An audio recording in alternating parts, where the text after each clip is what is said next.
pouvoir voler, voir vivre les campagnes tout petits au-dessus de nos pieds, un vieux rêve devenu réalité, y compris quand on n'a plus l'usage de ses jambes. Eh bien, c'est ce que proposent certains aéroclubs spécialisés.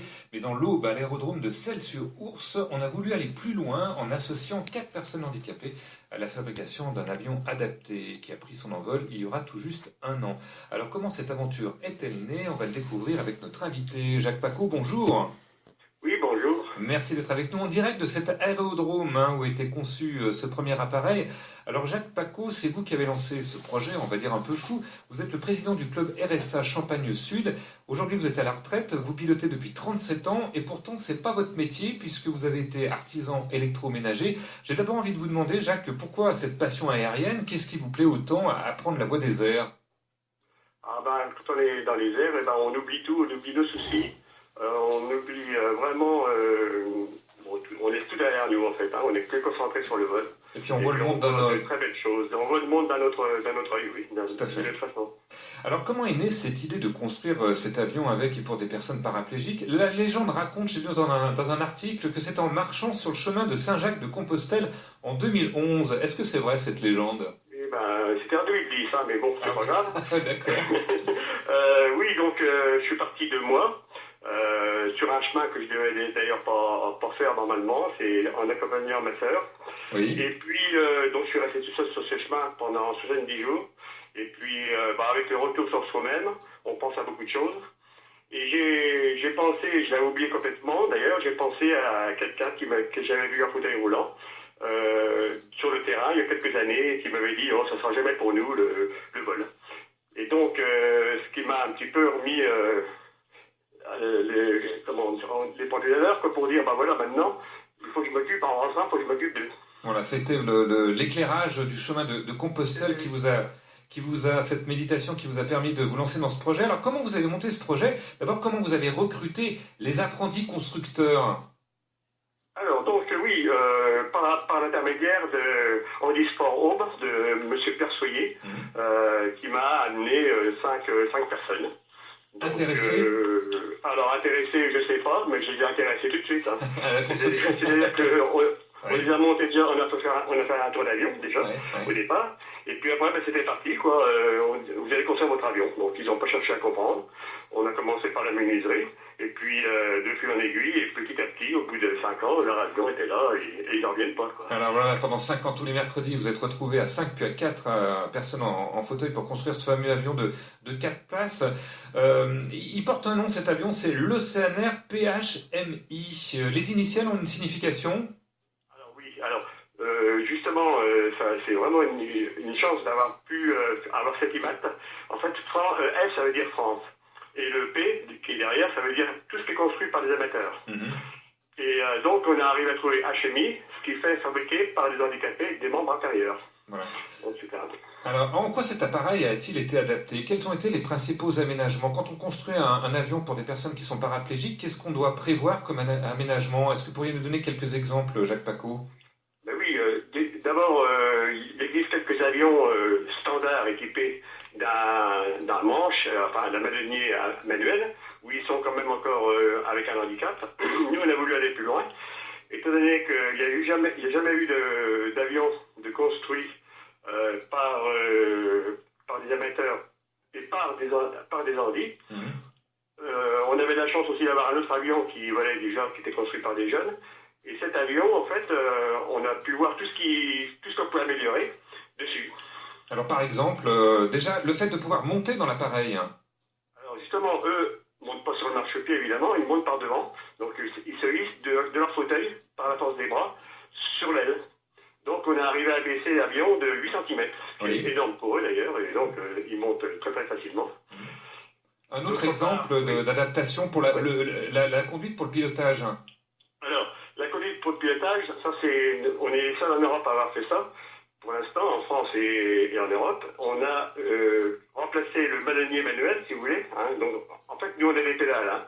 À la place des pédales, évidemment, ils n'ont pas l'usage des jambes, ils n'ont pas les pédales.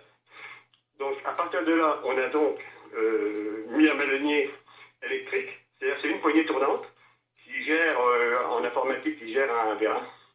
Et voilà, donc ils sont vraiment avec une main libre droite comme nous. Voilà. sont vraiment comme nous. Pour pouvoir piloter. Alors, il y a d'autres aménagements qu'on pourra découvrir également sur votre site, mais je voudrais savoir aussi comment les participants ont vécu cette aventure. On va le savoir avec l'un ou plutôt l'une d'entre elles. On la retrouve dans quelques petites secondes.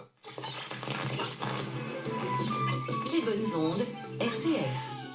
Cindy de Missy, bonjour. Oui, bonjour. Merci de nous avoir rejoints. Alors, vous étiez d'ailleurs pas très loin, puisque vous êtes juste à côté de Jacques, je crois, à l'aérodrome. Voilà, alors vous faites partie de l'équipe de constructeurs. Il faut dire que vous étiez militaire de profession avant qu'un accident de la route ne vous mette en fauteuil en 2001, un 1er novembre, hein, ça fera... c'est juste à côté de cette date anniversaire. Qu'est-ce qui vous a convaincu, Cindy, de participer à ce projet? Parce qu'il faut dire, l'avion, c'était pas trop votre truc, je crois. Vous en aviez un petit peu peur. Non, moi, je ne voulais pas monter dans un avion parce que, voilà, je voulais rester les pieds sur terre et tout. Et puis, en fait, quand on est handicapé, on fait des choses qu'à la base, en étant valide, on ne ferait pas. Donc c'était un défi pour vous de construire, vous l'avez vécu sous l'angle d'un défi de construire cet avion? Oui, aussi, c'était un défi. Et pour prouver aux gens qui sont valides que même si on est en fauteuil roulant, on est capable de fabriquer des choses. Choses quoi. Comme les autres. C'est pas n'importe quoi, c'est un avion. Ouais. Donc, alors justement, qu'est-ce que vous avez fait concrètement dans la construction de cet avion? Quel genre de travaux? Parce que vous êtes venu régulièrement, hein, je rappelle, tous les mercredis pour fabriquer cet avion. Oui, tous les mercredis. Nous, en fait, on a commencé avec Elisabeth et moi, on a commencé à faire les nervures et après, on était à plusieurs pour faire le longeron parce qu'il fallait du monde. Et nous, après, quand le longeron a été fini, c'est nous, les filles, qui ont fait l'aile complètement. Mmh. Et dès que l'aile a été finie, on a fait le tableau de bord, moi et Elisabeth. D'accord. Alors cet avion, il n'est pas resté au sol, il a décollé le 29 octobre 2016. Évidemment, vous êtes monté dedans. Quelle sensation on a à ce moment-là, et qui plus est dans l'avion qu'on a soi-même construit? Sur le coup, ça fait un peu bizarre de se dire que c'est nous qui l'avons construit et qui vole surtout. Et qui marche. Qui vole plutôt. Voilà. Oui. Ouais. Et alors, quelle sensation on a quand on est dans les airs et qu'on n'a plus l'usage de ses jambes comme vous, Cindy? Moi, je sais que la première fois que j'ai volé avec Jacques, la toute première fois qu'on l'a rencontré, je voulais pas y aller, je voulais pas monter dans l'avion, mais Jacques, il m'a réconfortée en me disant qu'il n'y avait rien à craindre et tout, donc j'y suis allée. Et à l'atterrissage, il m'a demandé qu'est-ce que j'en pensais et tout ça. Donc je lui ai dit, déjà, la vue, elle est différente. En haut, elle est magnifique, on va dire. Et on est libre comme l'air. Et c'est là qu'on oublie en fait notre handicap. Et c'est de là que c'est venu le nom de l'association Libre comme l'air. Mais on a voté et tout le monde a été d'accord. Alors vous avez l'ambition, je crois, de passer votre brevet de pilote, hein, Cindy. Ça sera dans un avenir proche. En tout cas, merci d'avoir été avec nous. On va reprendre Jacques au vol, si je puis dire, dans quelques secondes pour terminer cet entretien. Merci Cindy d'avoir été avec nous.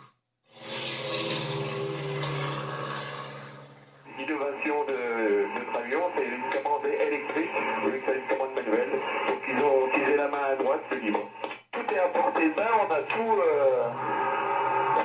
est tactile, donc il n'y a aucune difficulté pour trouver les instruments et autres.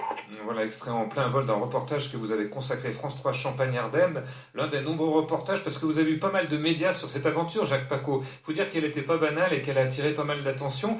Alors cet avion, il a coûté près de 100 000 € qui ont été financés par des dons d'entreprises, de collectivités et de particuliers. Quel va être l'objectif de cet appareil? Est-ce que vous allez en faire profiter d'autres personnes handicapées que ceux qui l'ont construit? Ah oui, c'est le but. Hein. C'est-à-dire que là, cet avion a été construit par les handicapés pour d'autres handicapés. C'est-à-dire qu'eux vont voler. J'espère bien qu'on aura une école spécialisée pour le handicap.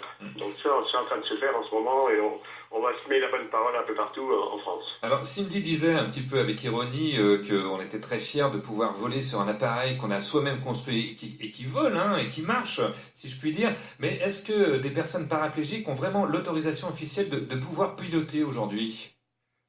Oui, la seule chose qu'ils ne peuvent pas faire, c'est amener du monde, je veux dire, être pilote d'Airbus ou autre. Hein.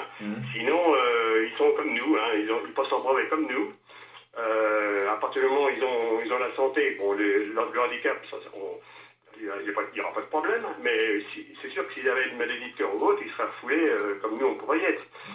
Sinon, l'avion, après, ils passent leur brevet, ils vont faire la progression comme on a fait nous. Et puis quand ils ont leur brevet, après, ils peuvent amener du monde, ils peuvent faire les baptêmes de l'air, ils peuvent faire aussi du travail aérien, comme tirer des banderoles, enfin bon. Ouais, donc tout à fait, le ciel leur est ouvert, hein, si je puis dire, Jacques Pacaud. Voilà. Qu'est-ce qui vous a rendu fier finalement dans cette aventure? Parce que c'était pas évident au début de construire cet avion. Écoutez, moi j'étais à peu près sûr de mon coup, hein, parce que étant donné que j'en ai fait un avant avec des jeunes, et puis en fait on avait un bon entourage, hein, parce que je suis quand même pas tout seul, hein. Il y a des gens qui m'aident aussi bien pour les papiers, pour faire des demandes de subventions, ainsi de suite. Et donc, et puis il y a pas mal de monde qui vient nous voir, donc, hein, et j'avais pas peur du tout du résultat. Ça, là-dessus, il n'y a pas de problème. Hein. Alors, si on veut en savoir plus sur les coulisses de cette aventure, moi j'invite les auditeurs à se rendre sur le blog de votre association, libre comme l'air, blogspot.fr, où vous y découvrirez les photos de l'avion et puis aussi le visage de ses constructeurs. Merci encore une fois, Jacques Pacaud, d'avoir été avec nous.